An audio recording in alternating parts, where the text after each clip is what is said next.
लिए हम उनको स्वागत करेंगे। Aunty press aunty, praise Lord. सभी को जय मसीह की। இயேசு கிறிஸ்துவின் நாமத்தில் உங்களுக்கு என் அன்பின் வாழ்த்துக்கள். यीशु मसीह के पवित्र नाम से मैं प्रेम से आप सबको स्वागत करता, अभिनंदन करती हूँ। ஜெபம் பண்ணலாம். प्रार्थना करेंगे।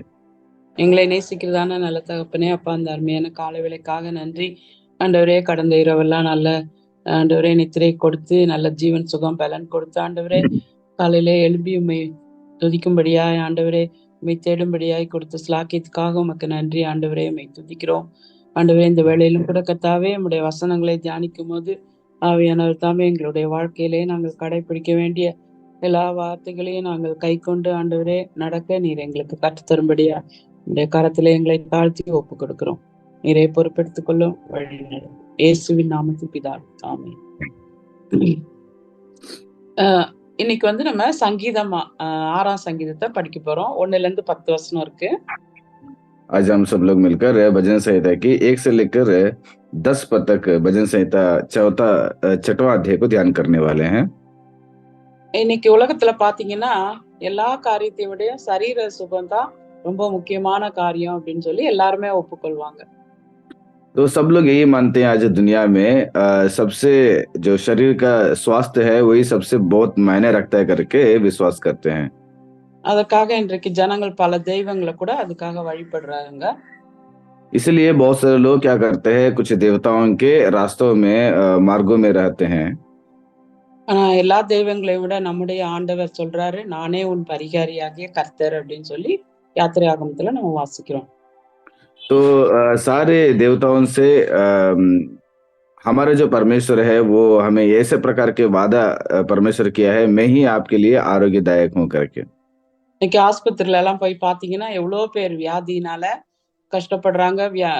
ஆஸ்பத்திரியில கூட்டம் நிரம்பி வழிந்து கொண்டிருக்கிறத நம்ம பாக்குறோம். तो कितने आप अस्पताल में जाइएगा, कहीं सारे बीमारी लोग और बहुत सारे मरीज लोगों को वहां पर आप देख सकते हो। ஆனா இந்த 6ஆம் சங்கீதத்துல சுகத்துக்காக எப்படி நம்ம ஜெபிக்கணும்னு சொல்லி இங்க தாவீது ஜெபிக்கிறத நம்ம பாக்குறோம். तो लेकिन छठवां अध्याय में स्वास्थ्य के लिए कैसे प्रार्थना करना चाहिए करके इस छठवां अध्याय में हम देख सकते हैं। சங்கீத புஸ்தகத்துல பாத்தீங்கன்னா 6 சங்கீதத்துல இந்த மாதிரி அவர் வந்து சுகத்துக்காக மனஸ்தாபப்பட்டு ஜபிக்கிறத 6 சங்கீதங்கள்ல நம்ம வாசிக்கிறோம். तो इस पूरे भजन संहिता में लगभग 6 भजन संहिता ऐसे है जो स्वास्थ्य के लिए हमेशा मन व्याकुल होकर प्रार्थना करने का विषय। இந்த 6 சங்கீதங்கள்ல ஒண்ணுதான் இந்த 6ஆம் சங்கீதம். ऐसा 6 भजन संहिता 6 भजन संहिता में एक भजन संहिता ये भी है, 6वां अध्याय। மத்த 5 வந்து 32ஆம் சங்கீதம், 38ஆம் சங்கீதம், 51, 130, 143 இந்த 5 சங்கீதமும் இது 6ஆம் சங்கீதமும். இந்த 6 மனஸ்தாப சங்கீதங்கள் அப்படின்னு சொல்லி சொல்லப்பட்டிருக்கு. तो आप अगर जाकर 32वां अध्याय, 38वां अध्याय, 51वां अध्याय, 130वां अध्याय, 143वां अध्याय जब जाके पढ़ते हैं तो वहां पर आपको यही चीज मिलता है, संकट के समय में स्वास्थ्य के लिए प्रार्थना करने का विषय। இதுல 1ஆம் வசனம் நம்ம பார்த்தோம்னு சொன்னா ஆண்டவர் வந்து தாவீது கேக்குறாரு, கோபத்திலும் உக்கிரத்திலும் என்ன தண்டிக்காதீங்க அப்படின்னு சொல்லி சொல்றத நம்ம பாக்குறோம் 1ஆம் வசனத்துல. तो यहाँ पर देखिएगा 6वां अध्याय का पहला पद में भक्त बताता है कि क्रोध में न डांट करके। அப்புறம் 2ஆம் வசனத்துல இருந்து 7ஆம் வசனம் வரைக்கும் நம்ம பார்க்கும்போது தேவன் வந்து தன்னை குணமாக்கும்படியாக ஜெபிக்கிறார். और दूसरा पद से लेकर 7वां पद तक आप जब ध्यान करते हैं तो उसको स्वास्थ्य पाने के लिए प्रार्थना करने का विषय। அப்புறம் 8ஆம் வசனத்துல இருந்து 10 வரைக்கும் நம்ம பார்க்கும்போது தேவன் மேல் உள்ள தன்னுடைய நம்பிக்கையை அவர் உறுதிப்படுத்துறத பாக்குறோம். तो 8वां पद से लेकर 10वां पद तक जब जाके पढ़ते हैं तो वहां पर परमेश्वर पर जो विश्वास और भरोसा है उसको यहाँ पर वो दर्शाता है। இங்க வந்து தேவன் வந்து தாவீதை அவருடைய இருதயத்திலும் அவருடைய வாழ்க்கையிலும் இருக்க பாவத்துக்காக அவரை சரிப்படுத்த விரும்புறார். तो यहाँ पर देखिएगा उसके हृदय में रहने वाले सारे पाप और द्रोह जो है सही करने के लिए वो प्रार्थना करता है। தாவீது இதை அறிந்து ஆண்டவர்கிட்ட ஜெபம் பண்றாரு. दाऊद ने ये जानकर परमेश्वर से प्रार्थना करता है। எல்லா வியாதியும் பாவத்தினால வருகிறதல்ல. कोई भी बीमारी जो है, हर बीमारी पाप से आने वाला नहीं है। சில வந்து நம்ம ஆக்சிடென்ட்னால வருது. சிலது வந்து ஆ உணவு பழக்கவழக்கம் தவறானதுனால வருது. சில வியாதிகள் வந்து வயதானதுனால வருகிறது. तो देखिएगा दुनिया में हर बीमारी जो है पाप के लिए द्वारा नहीं आता है। कुछ बीमारी ऐसे है, कुछ अपघात होता है, उस अपघात के द्वारा बीमारी आ जाता है। कुछ ऐसी बीमारी है जो नशीली पदार्थ लेते हैं, यानी कि गंदे आदत रहता है, ऐसे आदतों की वजह से बीमारी आ जाता है। कुछ लोगों को ज़्यादा उम्र होने के बाद बीमारियाँ फैल जाता है। வேதம் சொல்லுகிறது, சில வியாதிகள் சாத்தானுடைய தாக்குதலினாலும் வருகிறது அப்படின்னு சொல்லி. लेकिन बाइबल बताता है कि कुछ ऐसी बीमारी भी है, वो शैतान के द्वारा भी आता है। யோபுல நம்ம பார்த்தோம்னு சொன்னா, யோபு 2ஆம் அதிகாரம் 7ஆம் வசனத்துல, அதுல வந்து சாத்தான் வந்து பர்மிஷன் கேட்டு யோபுடைய சரீரத்த பலவீனப்படுத்துறான். अब देखिएगा आयुब का दूसरा अध्याय 7वां पद को पढ़ते हैं तो शैतान ने परमेश्वर से अनुमति लेकर आयुब के जीवन में एक बीमारी लेकर आ जाते हैं। பவுலுக்கு 2 கொரிந்தியர் 12:7ல சொல்றாரு, இது எனக்கு வந்திருக்கிற வியாதி, இது வந்து சாத்தான் தேவன் சாத்தான் குட்டும் வேதனையா இருக்கிறது அப்படின்னு சொல்லி சொல்றாரு. तो यहाँ पर देखिएगा दूसरा कोरिन्थियों का 12वां अध्याय का 7वां पद में जब जाकर पढ़ते हैं तो वहां पर भी पौलुस के जीवन में भी एक शैतान के द्वारा एक कांटा उसके जीवन में आया था। இதுல இருந்து நமக்கு தெரியுது சாத்தான் கூட நமக்கு வியாதியை கொண்டு வருகிறான் அப்படின்னு சொல்லி. तो इसके द्वारा हमें ये पता चलेगा कि शैतान के द्वारा भी हमें कहीं सारी बीमारियां आ जाती है। சில வேளையில நமக்கு எதுக்கு வியாதி ஆண்டவர் கொடுக்கிறாருன்னா, நம்ம சரியான பாதையில நம்மள சிட்சித்து கொண்டு வர்றதுக்காக ஆண்டவர் சில வேளையில வியாதி நமக்கு கொடுக்கிறார். कभी कभी परमेश्वर हमारे जीवन में बीमारियों को लेकर आ जाता है क्योंकि उसके द्वारा परमेश्वर हमें दंड या शिक्षा देते हैं और हमें एक सही रास्ते में लाने के लिए वो इस सारे बीमारियों को लेकर आ जाते हैं। ஆனா பழைய ஏற்பாட்டுல நீங்க பாத்தீங்கன்னா ஒரு வசனம் இருக்கு. யாத்திரையாகமம் 15ஆம் அதிகாரம் 26ஆம் வசனத்துல நம்ம பார்த்தோம்னா, அவருடைய கட்டளைக்கு நம்ம கீழ்ப்படிஞ்சா ஆண்டவர் வந்து வியாதியை எடுத்து போடுவேன், நானே உன் பரிகாரிய கர்த்தர் அப்படின்னு சொல்லி யாத்திரையாகமம் 15ஆம் அதிகாரம் 26ஆம் வசனத்துல நம்ம வாசிக்கிறோம். अगर आप लोग निर्गमन के 15वां अध्याय का 26वां पद को अगर आप जान के पढ़ते हैं, वहां पर परमेश्वर ने इस्राएल लोगों को एक वादा करते हैं, अगर आप लोग मेरी आज्ञाओं को मानकर अगर मेरे विधि पर अगर आप चलते हैं तो मैं आपके लिए आरोग्यदायक बनकर आपको हर प्रकार की बीमारी से मैं छुड़ाऊंगा। அந்த வசனத்தை படிச்சீங்கன்னா தெரியும். நீ உன் தேவனாகிய கர்த்தரின் சத்தத்தை கவனமாய் கேட்டு அவர் பார்வைக்கு செம்மையானவைகளை செய்து அவர் கட்டளைகளுக்கு செவி கொடுத்து அவருடைய நியமங்கள் யாவையும் கை கொண்டால் நான் எகிப்தியருக்கு வர பண்ணின வியாதிகளில் ஒன்றையும் உனக்கு வர பண்ணேன், நானே உன் பரிகாரியாகிய கர்த்தர் அப்படின்னு சொல்றாரு. तो आप अगर उस वचन को पढ़ते हैं तो वहां पर परमेश्वर ने यही बताते हैं कि आप अगर मेरी विधि पर चलते हैं और मेरा आज्ञा पर अगर आप लोग चलते रहेंगे तो मैं दुनिया में जितने भी बीमारियां हैं वो सारे बीमारियों को आपको आने नहीं देंगे, लेकिन मैं आपको हर बीमारी से परिहार दूंगा और आपको मैं एक वैद्य बनकर रहूंगा बोल के बोलते हैं। புதிய ஏற்பாட்டுல நீங்க பாத்தீங்கன்னா யாக்கோபு 5ஆம் அதிகாரம் 13ல இருந்து 16 வசனம் வரைக்கும் நம்ம படிச்சோம்னு சொன்னா, அங்க வந்து எப்படி வந்து வியாதிய ஆண்டவர் வந்து சுகமாக்குவாரு அப்படின்னு சொல்லி இந்த வசனங்கள்ல நம்ம படிக்கிறோம். குறிச்சு வச்சுக்கோங்க, அப்புறமா படி. आप बाद में पढ़ लीजिएगा। अगर आप लोग आयुब के जो पत्री है वहां पर भी 5वां अध्याय का 13 पद से लेकर 16 पद तक पढ़ते हैं तो वहां पर भी यही जिक्र किया गया है, बीमारियों के द्वारा बीमारी से कैसे हम लोग बाहर आ सकते हैं, कैसे छुटकारा पा सकते हैं। முதலாவது நமக்கு வியாதி வரும் முன்னாடி ஆண்டவர் வந்து நம்மள நிறைய நேரத்துல எச்சரிக்கிறாரு அவருடைய வசனத்தின் மூலமாக. तो देखिएगा सबसे पहला जो बीमारी जब आ जाता है, कई बार परमेश्वर ने हमें चेतावनी देते उस बीमारी से। பாவம் செய்யாத, பாவம் செய்தா உனக்கு என்னென்ன பின்னால விளைவுகள்லாம் வரும் அப்படின்னு சொல்லி நமக்கு வேத வசனத்தின் மூலம் अनेक காரியங்களை நமக்கு கற்றுக் கொடுக்கிறார். तो पाप नहीं करना चाहिए, पाप के द्वारा आने वाले नष्ट क्या है वो सारे चीज दिखाने के लिए परमेश्वर ने कहीं सारी बीमारी को हमें एक शिक्षा के तौर से लेकर आ जाते हैं। அப்ப நம்ம தொடர்ந்து பாவமே செய்துட்டே இருந்தோம்னா நம்ம அவரை நேசிக்கிற பிள்ளைங்களை அவர் சரிப்படுத்த விரும்புகிறார். तो अगर हम लगातार पाप करते रहेंगे तो वो हमें इतना प्रेम करता है, इसलिए हम एक सही रास्ता में लेके जाने के लिए सारे बीमारी को लेकर आ जाते हैं। அதுதான் நம்ம வந்து வசனத்துல வாசிக்கிறோம். நீதிமொழிகள் 3ஆம் அதிகாரம் 11ஆம் வசனம், 12ஆம் வசனம். तो वही चीज को हम लोग क्या बोलते हैं उसको, नीति वचन का तीसरा अध्याय के 11 पद से लेकर 12 पद तक पढ़ते हैं। அதுல என்ன சொல்லியிருக்கு அப்படின்னா, என் மகனே நீ கர்த்தருடைய சிட்சையை அற்பமாக எண்ணாதே. அவர் கடிந்து கொள்ளும்போது சோர்ந்து போகாதே. தகப்பன் தான் நேசிக்கிற புத்திரனை சிட்சிக்கிறது போல கர்த்தரும் எவனிடத்தில் அன்பு கூறுகிறாரோ அவனை சிட்சிக்கிறார் அப்படின்னு சொல்லி வாசிக்கிறோம். तो नीति वचन का तीसरा अध्याय का 11 पद में परमेश्वर का वचन यही बताता है, हे मेरे पुत्र, यहोवा की शिक्षा में मुंह ना मोड़ना, और जब वह तुझे डांटे तब तू बुरा ना मानना, क्योंकि यहोवा जिसे प्रेम करता रखता है उसको डांटता है, जैसे कि बाप उस बेटे को जिसे वह अधिक चाहता है। அப்போ நேசிக்கிற பிள்ளைகளை ஆண்டவர் என்ன பண்றாரு, அவங்களுக்கு சிட்சிக்கிறாரு அப்படின்னு சொல்லி இந்த வசனத்துல நம்ம பாக்குறோம்.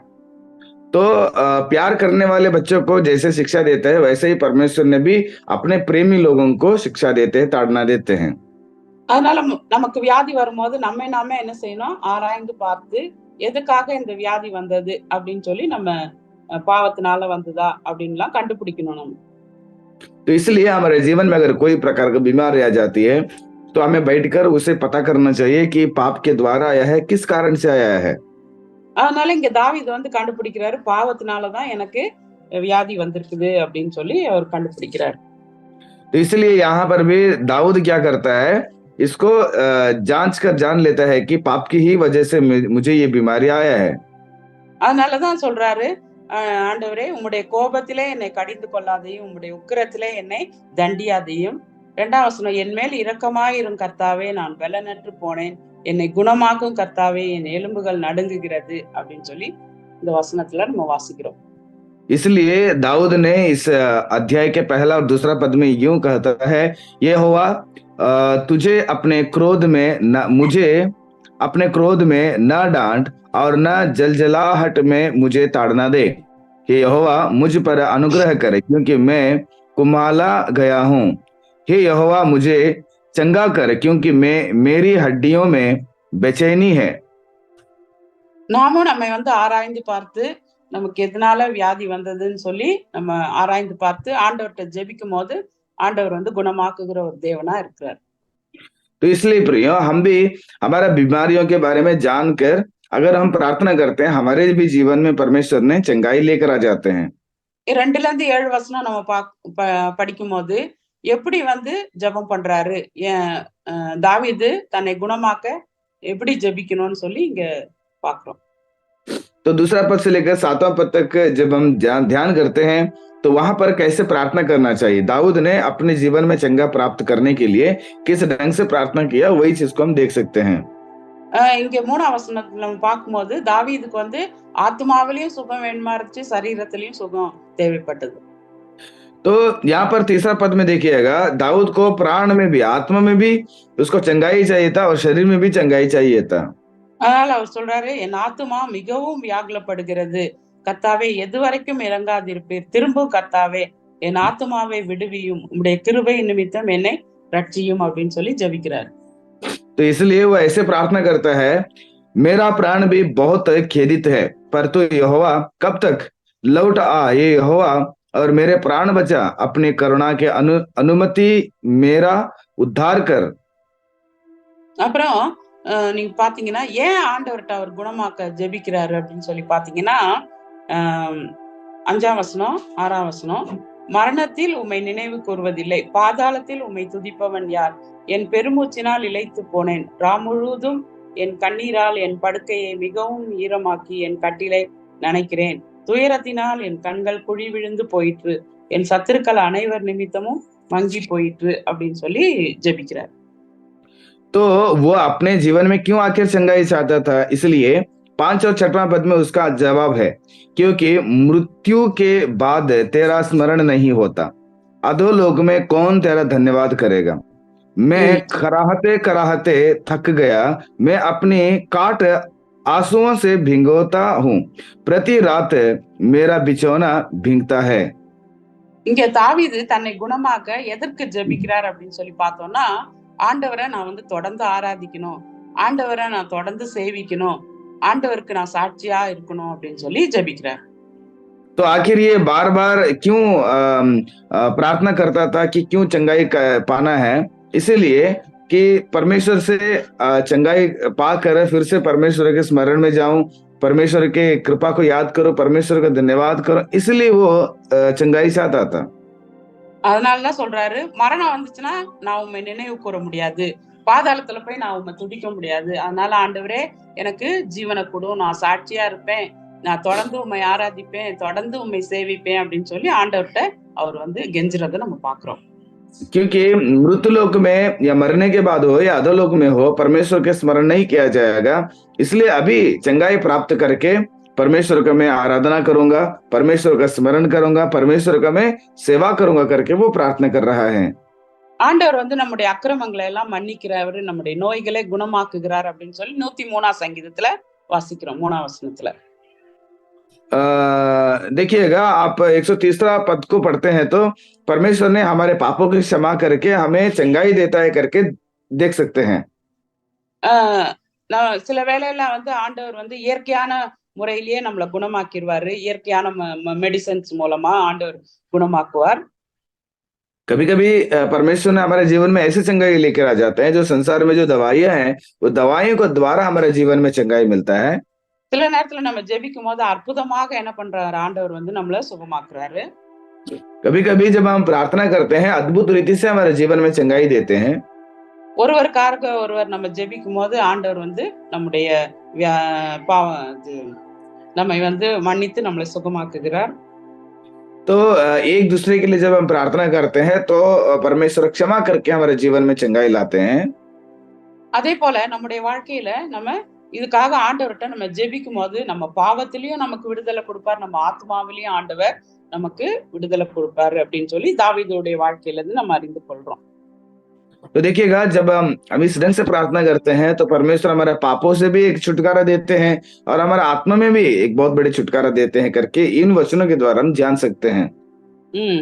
அப்புறம் அவர் வந்து கண்ணீரோட என்ன பண்றாரு, தாவீது வந்து காக ஜெபிக்கிறாரு. तो दाऊद यहाँ पर आंसुओं के साथ प्रार्थना करता है।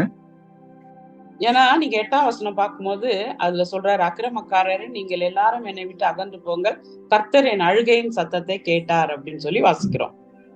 तो 8वां पद में यही देखते हैं कि हे सब अनर्थकारियों मेरे पास से दूर हो, क्योंकि यहोवा ने मेरे रोने का शब्द सुन लिया है। எசேக்கியா ராஜாவுடைய வாழ்க்கையில நீங்க பாத்தீங்கன்னா அதுல ஒரு காரியத்தை நம்ம கற்றுக்கொள்றோம். आप हिजकिय्याह राजा के बारे में आप जान करते हैं तो वहां पर भी एक कार्य को आप सीख सकते हो। அவருக்கு வந்து வியாதி வந்துருது எசேக்கியா ராஜாவுக்கு. वो हिजकिय्याह राजा को एक बीमारी आ गया। அப்போ ஆண்டவர் சொல்றாரு, நீ எல்லாத்தையும் ஒழுங்குபடுத்து, நீ வந்து மரிக்க போற அப்படின்னு சொல்லி சொல்றாரு. तो परमेश्वर ने एक संदेश भिजवा दिया है कि आप सब छोड़ दो, आप सभी सही कर देना, क्योंकि आप जल्दी मरने वाले हैं। அப்போ எசேக்கியா ராஜா என்ன பண்றாரு, அழுது விண்ணப்பம் பண்றாரு. அத வந்து நீங்க ஏசாயா 38ஆம் அதிகாரம் 3ஆம் வசனத்துல நீங்க படிக்கலாம். तो जब ये हिजकिय्याह राजा क्या करता है, रोकर अपने लिए प्रार्थना करता है। आप यशायाह भविष्यद्वक्ता की किताब 38वां अध्याय का 3रा पद जाके पढ़ लीजिएगा। அவன் வந்து விண்ணப்பம் பண்ணி எசேக்கியா ராஜா மிகவும் அழுதான் அப்படின்னு சொல்லி வாசிக்கிறோம் நம்ம. तो वहां पर ऐसे लिखा गया है कि वो विनती करते हुए बहुत रोया करके। அப்போ ஆண்டவர் சொல்றாரு, உன் விண்ணப்பத்தை கேட்டேன், உன் கண்ணீரை கண்டேன் அப்படின்னு சொல்லி 15 வருஷம் கூட்டி கொடுக்கிறார். तो उसके बाद परमेश्वर ने बताता है कि तेरा निवेदन भी सुन लिया गया है और तेरे आंसुओं को भी देख लिया गया करके फिर उसके जीवन में 15 साल आयु बढ़ा के देते हैं। கண்ணீரோடு நம்ம ஆண்டவருடைய சமூகத்துல நம்முடைய வியாதிக்காக நம்முடைய பாவத்துக்காக நம்ம ஜெபிக்கும் போது ஆண்டவர் வந்து விடுதலை கொடுத்து நமக்கு அற்புத சுகம் கொடுக்கறதுக்கு தயாரா இருப்பார். तो देखिएगा, जब हम लोग हमारे बीमारियों के लिए, हमारे पापों के लिए रोकर आंसू बहाकर जब हम लोग प्रार्थना करते हैं, परमेश्वर उस सारे चीजों से हमें छुड़ाते हैं। கடைசியா நம்ம பார்க்கும்போது 3ஆவதாக அதுல வந்து 9ஆம் வசனம், கர்த்தர் என் விண்ணப்பத்தை கேட்டார், கர்த்தர் என் ஜெபத்தை ஏற்றுக்கொள்வார், என் பகைஞர் எல்லாரும் வெட்கி மிகவும் கலங்கி போவார்கள், அவர்கள் பின்னாக திரும்பி சடுதியிலே வெட்கப்படுவார்கள் அப்படின்னு சொல்லி வாசிக்கிறோம் நம்ம. तो आखिरी चीज ये है प्रियो, जब आप 9 और 10 पद पढ़ते हैं, यहोवा ने मेरा गिड़गिड़ाना सुना है, यहोवा मेरा प्रार्थना को ग्रहण भी करेगा। मेरा सब शत्रु लज्जित होंगे और बहुत ही घबराएंगे, वे लौट जाएंगे और एकाएक लज्जित होंगे। இங்க தாவீது ஜெபிக்கிறதுனால அவருடைய சூழ்நிலையே மாறுகிறத நம்ம பாக்குறோம். यहाँ पर दाऊद प्रार्थना करने की वजह से उसके सारे परिस्थितियां बदलने का हम देख सकते हैं। ஆண்டவர் மேல முழு நம்பிக்கையை வச்சு அவர் வந்து ஜெபிக்கிறார். ஆண்டவர் என்னுடைய சூழ்நிலைய மாற்ற முடியும் அப்படின்னு சொல்லி ஜெபிக்கும் போது ஆண்டவர் சூழ்நிலையை மாற்றுகிறார். वो ये जानता था कि प्रार्थना करने से परमेश्वर ने मेरा परिस्थितियों को पूरा बदल देगा बोल के, इसलिए एक परमेश्वर पर पूरे भरोसे से वो यहाँ पर प्रार्थना करते हैं। நீங்க சங்கீதம் 55:22 பாத்தீங்கன்னா, கர்த்தர் மேல் உன் பாரத்தை வைத்து விடு, அவர் உன்னை ஆதரிப்பார், நீதிமானை ஒருபோதும் தள்ளாட விட்டார் அப்படின்னு சொல்லி நம்ம வாசிக்கிறோம். आप अगर भजन संहिता का 55वां अध्याय का 22वां पद को पढ़ते हैं तो वहां पर परमेश्वर के यही दास ने परमेश्वर के प्रति एक ऐसे शब्द को इस्तेमाल करते हैं, परमेश्वर पर पूरे भरोसा रखो। हम पढ़ेंगे 22वां पद को, वहां पर ऐसे जिक्र किया गया, अपना बोझ यहोवा पर डाल दे, वह तुझे संभालेगा, वह धर्मी को कभी टलने ना देगा। அப்போ நம்முடைய வாழ்க்கையில வியாதியா இருக்கலாம், நமக்கு பலவீனமா இருக்கலாம், இல்லைன்னா நம்முடைய ஆத்துமால பாவமா இருக்கலாம், எதுவா இருந்தாலும் நம்ம ஆண்டவருடைய சமூகத்துல ஜெபிக்கும் போது ஆண்டவர் சூழ்நிலைகள் எல்லாம் மாற்றி நமக்கு சமாதானத்தை கொடுக்கறதுக்கு ஆயத்தமா இருக்கிறார். तो हमारे जीवन में चाहे बीमारी हो, चाहे कोई प्रकार के बलहीनता हो या कोई प्रकार के पाप हो, अगर हम फंसे हुए हैं तो इससे छुटकारा पाने के लिए जब हम विश्वास से प्रार्थना करते हैं, परमेश्वर इससे हमें चंगाई देते हैं। நம்முடைய இருதயத்துல அக்கிரமம் இருந்தா ஆண்டவர் வந்து நம்முடைய ஜெபத்துக்கு செவி கொடுக்க மாட்டாரு அப்படின்னு சொல்லி நமக்கு வேதம் தெளிவா சொல்லுகிறது. हमारा बाइबल स्पष्ट कहता है कि हृदय में जब अपराध या पाप भरा रहता है, हमारे प्रार्थना नहीं सुनाई देगा। ஆண்டவர் வந்து நம்முடைய ஜெபத்தை கேட்கிறாரு, நம்முடைய கண்ணீரை காண்கிறார் அப்படின்னு சொல்லிலாம் வேதம் நமக்கு தெளிவா சொல்லி கொடுக்குறது. बाइबल हमें ये स्पष्ट कहता है कि परमेश्वर ने हमारे आंसुओं को देखता है और हमारी प्रार्थना को सुनता भी है। ஏன்னா கர்த்தர் வந்து இரக்கமும் மன உருக்கமும் நீடிய சாந்தமும் மிகுந்த கிருபையும் உள்ளவர் அப்படின்னு சொல்லி நம்ம வாசிக்கிறோம். क्योंकि परमेश्वर दयालु है और वो कृपालु है और दीर्घ शांति से हमारे जीवन में वो हमें अपने कृपा से चलाते है करके परमेश्वर का वचन बताता है। நீங்க 103ஆம் சங்கீதம் 8ஆம் வசனத்துல இருந்து 13ஆம் வசனம் வரைக்கும் நீங்க படிக்கும் போது அதுல ஆண்டவர் வந்து நமக்கு எப்படி நம்மள வந்து நேசிக்கிறாரு, எவ்வளவு பாவங்களை நமக்கு மன்னிக்கிறாரு அப்படின்னு சொல்லி நம்ம இங்க வாசிக்கிறோம். तो आप अगर 130 अध्याय का 8 से लेकर 13वां पद तक पढ़ते हैं तो परमेश्वर ने हमें कितना प्रेम करते हैं, परमेश्वर हमें कितना माफी करते हैं, उसके बारे में आप जान सकते हैं। பூமிக்கு வானம் எவ்வளவு உயரமா இருக்குதோ அவருக்கு பயப்படுகிறவர்கள் மேல அவருடைய கிருபையும் அவ்வளவு பெரிதா இருக்கிறது. மேற்குக்கும் கிழக்குக்கும் எவ்வளவு தூரமோ அவ்வளவு தூரமாய் அவர் நம்முடைய பாவங்களை நம்மை விட்டு விலக்கினார் அப்படின்னு சொல்லி வாசிக்கிறோம். தகப்பன் தன் பிள்ளைகளுக்கு இறங்குகிறது போல கர்த்தர் தமக்கு பயந்தவர்களுக்கு இறங்குகிறார் அப்படின்னு சொல்லி அவருடைய இரக்கத்தை குறித்து நம்ம அங்க வாசிக்கிறோம். आप देखिएगा, अगर आप लोग ध्यान करते तो यहोवा दयालु और अनुग्रहकारी, विलंब से कोप करने वाला और अति करुणामय है। वह सर्वदा वाद विवाद करता न रहेगा, न उसका क्रोध सदा के लिए बढ़ता रहेगा। उसने हमारे पापों के अनुसार हमसे व्यवहार नहीं किया और न हमारे अधर्म के कामों के अनुसार हमको बदला दिया है। और जैसे आकाश पृथ्वी के ऊपर ऊंचा है, वैसे ही उसकी करुणा उसके डरवैयों के ऊपर प्रबल है। அதனால நம்ம செய்ய வேண்டியது என்ன அப்படின்னு சொல்லி பாத்தீங்கன்னா, பாவங்களை அறிக்கையிட்டால் பாவங்களை மன்னித்து எல்லா அநியாயத்தையும் நீக்கி நம்மை சுத்திகரிக்க அவர் நீதியும் உண்மையும் உள்ளவரா இருக்கிறாரு. அதனால நம்ம பாவத்தை அறிக்கையிட்டு நம்ம ஆண்டவரோட சமாதானமா இருக்கணும். तो इसलिए प्रियो, हमारे जीवन में हम हमारे पापों को समर्पण करना चाहिए। परमेश्वर ने वो धर्मी है और न्यायी है, विलंब से क्रोध करने वाला नहीं है, इसलिए वो क्या करेगा, हमें हमारा पापों से माफ करके एक नई जीवन देगा और हमें भी माफी मांगकर परमेश्वर के साथ एक शांति बना के रखना चाहिए। அப்புறம் தன் பாவங்களை மறைக்கிறவன் வாழ்வடைய மாட்டான், அவைகளை அறிக்கை செய்து விட்டு விடுகிறவனோ இரக்கம் பெறுவான். அப்போ பாவத்தை மறைக்க கூடாது, அதை அறிக்கை செய்யணும், ரெண்டாவது விட்டு விடணும். इसलिए प्रियो पाप को कभी नहीं छिपाना चाहिए, उसको मानकर उसको कबूल करके उस पाप को छोड़ देना चाहिए, क्योंकि पाप को जो छिपाता है उसका काम सफल नहीं होगा। और उसको मानकर अगर छोड़ देता है उस पर वो दया किया जाए करके जिक्र किया गया बाइबल में। அதனால எதிரிகள் வந்து கடைசி வசனம் வாசிக்கிறோம், எதிரிகள் வெட்கப்பட்டு போவார்கள். சாத்தான் வெட்கப்பட்டு ஓடி போயிடுவான் நம்ம ஆண்டவரோட திரும்பவும் நம்ம ஐக்கியம் வைக்கும்போது. तो हमारा जो शत्रु है वो लज्जित हो जाएगा। हमारा शत्रु कौन है? शैतान है। शैतान हमेशा लज्जित हो जाएगा ऐसे अगर जीवन बिताएंगे तो। நம்ம வந்து பரிசுத்தமா வாழணும் அப்படின்னு சொல்லி நம்முடைய சொந்த பிரயோஜனத்துக்காகவே ஆண்டவர் நம்மளை சிட்சித்து சரிப்படுத்துறார். तो इसलिए हम पवित्र जीवन बिताना चाहिए करके परमेश्वर ने हमें ताड़ना देते हैं, शिक्षा देते हैं। ஜெபம் பண்ணலாம். हम प्रार्थना करेंगे।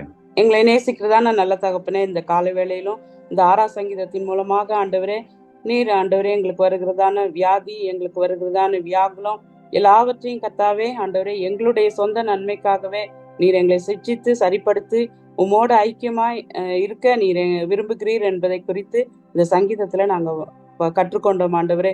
இதன்படி எங்களுடைய வாழ்க்கையை நாங்கள் அமைக்க ஆண்டவரே, இதன்படி எங்களுடைய வாழ்க்கையிலே நாங்கள் பரிசுத்தமாய் வாழ்ந்து உம்மோடு எப்பவும் ஐக்கியம் கொள்கிற பிள்ளைகளாக ஆண்டவரே, எப்பொழுதும் உம்மை துக்கப்படுத்தாதபடி உமக்கும் எங்களுக்கும் ஆண்டவரே இடையில சமாதானமாக நாங்கள் ஜீவிக்கத்தக்கதாக நீர் எங்களுக்கு கிருபை செய்யும்படியா ஜெபிக்கிறோம். இதை கேட்ட ஒவ்வொரு சகோதர சகோதரிகளையும் கர்த்தர் நீர் ஆசீர்வதியும் ஆண்டவரே. எந்த இடத்துல இருந்தாலும் ஆண்டவரே உம்மை ஆராதிக்க, உம்மை சேவிக்க, உமக்கு உண்மையாய் ஜீவிக்க நீர் உதவி செய்யும். உண்மையுள்ள மனுஷன் பரிபூர்ண ஆசீர்வாதங்களை பெறுவான் என்று வேதம் சொல்லுகிறது. நாங்கள் உண்மையாய் இருந்து உம்முடைய நாமத்துக்கு மகிமையாக சாட்சியாக வாழ நீர் எங்களுக்கு உதவி செய்யும். ஒவ்வொருவரையும் ஆசீர்வதியும். இயேசுவின் நாமத்தில் ஜெபிக்கிறேன் நல்ல பிதாவே. ஆமென்.